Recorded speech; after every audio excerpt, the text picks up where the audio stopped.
Matt, thanks very much for sitting down with us. My pleasure. So we're backstage at the Royal Court.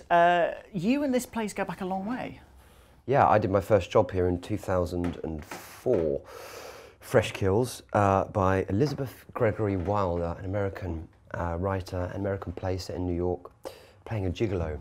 And I was at university at the time, and Lisa Making, the then casting director, took a real chance on me, and it was, you know, today it is still. I mean, I think both jobs that I've done here I've just loved, but it's quite nice to be in the main dressing room. I've never got down here. Yeah, you haven't had the star treatment just yet. One day, one day. But what does this place mean to actors? Because for writers, it's a bit of a holy grail, isn't it? Because you know, this massive reputation, it sort of redefined modern theatre and all the rest of it. But being an actor, that must have been pretty thrilling to arrive on the stage. Yeah, I think it's the same thing. I mean, it's a place where so many careers have started and developed. You know, it's steeped in that history of brave work. And it, you know, what I think is great about the theatre is that it gives people chances and it takes risks. And it makes divisive theatre as well, you know, and as well as making the great big whopping successes like Jerusalem or The Seagull with Kerry Mulligan or whatever. You know, they've got constellations upstairs at the moment. You know, you get Rafe Spall and actors of that calibre. You know, so you want to work here as an actor, I think. And the second play you did was That Face by Polly Stenham, which was her first play. Yeah. I mean, incredibly intense experience. It's about this family that's falling apart. The mother's an alcoholic, father's sort of absent, not really around. I mean, it must have been pretty wearing doing that every night. Do you know, I saw Lindsay Duncan over Christmas. And so she was in the car. She played Martha, and it's you know, it explores kind of codependency so much. And we were talking actually and sort of reminiscing on you know, in the first week we had to get so close physically, and it's quite an odd. That's always an odd thing, being close to anyone, but also when you're sort of looking in someone's eyes. But she's playing your mother, and it was all quite odd, and we were laughing about that. But you know, I read that play, and just went, oh my God, I've got to get this part. And we did a reading of it first, actually, and you know, it was a brilliant thing. And actually, Polly walked in to the reading, and I thought she was playing Izzy, which is the other character in it. So you thought the playwright was actually one of the cast? Yeah, because she's so young, and I thought, how the hell did this come out of you, you know? But it's one of the great things. She developed that play on the Royal Court programme with the Young Writers programme, and I mean, I know Polly very well, and I know, you know, they have, with Tusk as well, they've really had an integral role in... Yeah, and this is her second play.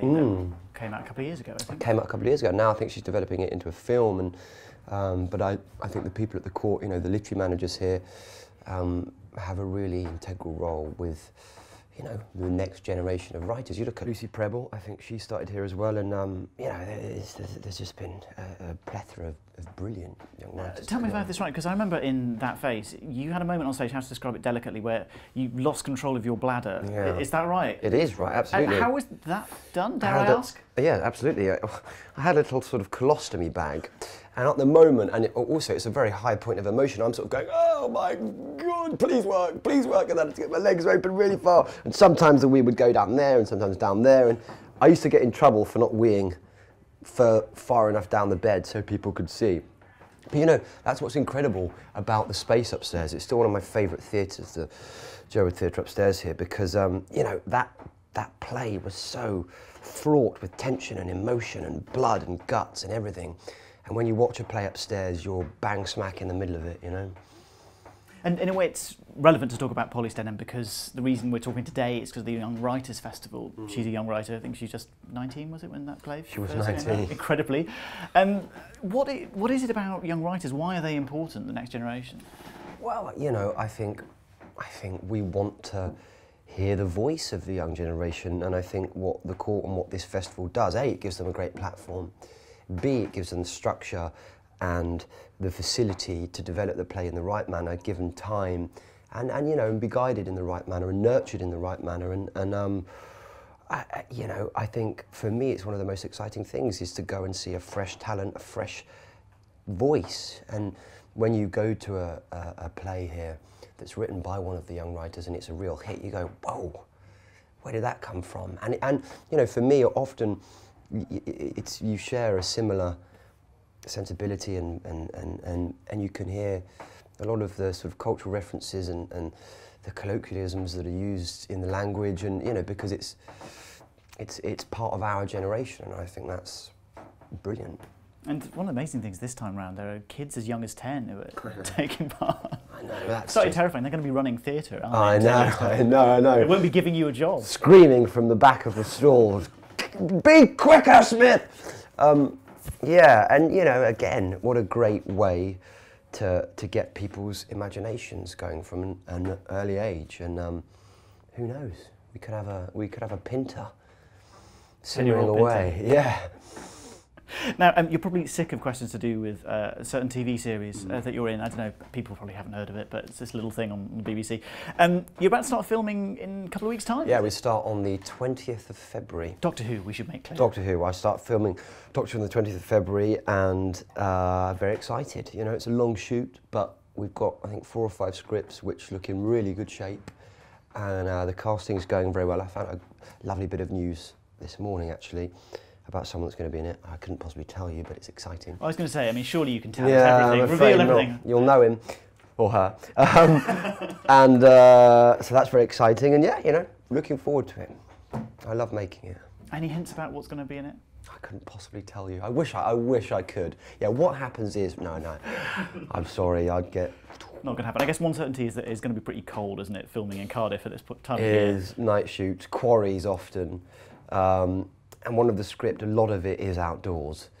But, you know, there are worse ways to spend your evenings than outdoors, playing Doctor Who and being the Doctor and you know, having monsters run down streets that there shouldn't be monsters on. So it's very exciting. Are we going to see you on stage again any point soon? I really, really hope so. It would, obviously, I mean, I'm shooting now to the sort of, till December on Doctor Who. But, you know, depending on what happens thereafter, who knows? It's, I'm itching to come back. I'd love to come and work here. I'd love to work downstairs here. Not that this is an audition in any way. No, I know. That's it. The main dressing room, obviously. That'll be in the Rider. I'm trying to grow a Chekhovian beard, which I just can't. It's just patchy and rubbish.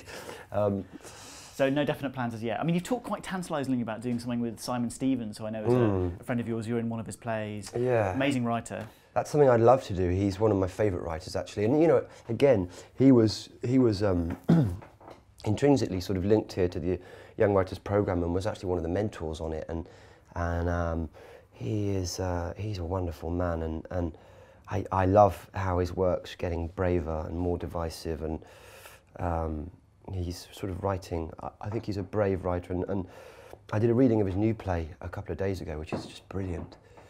And it was so exciting to read a play out loud, but yeah, God, I'd love to do something with him. Film at some point? Well, God, yeah, I mean, absolutely, I'd quite like to direct. Any thoughts on that? That's quite interesting. Is it a specific project that you've got in mind? Yeah, perhaps, but it's, you know, it's a way down the line, but I'm talking to a writer about it, a writer you may have mentioned, and, you know, we're on the road. It's just trying to find a window to do it, because obviously, you know, my filming commitments take up so long, but there's plenty of time. There's plenty of time. You're young yet. Yeah, well, something like that. I'm getting older. Matt, so thanks very much. Well, thank you very much indeed.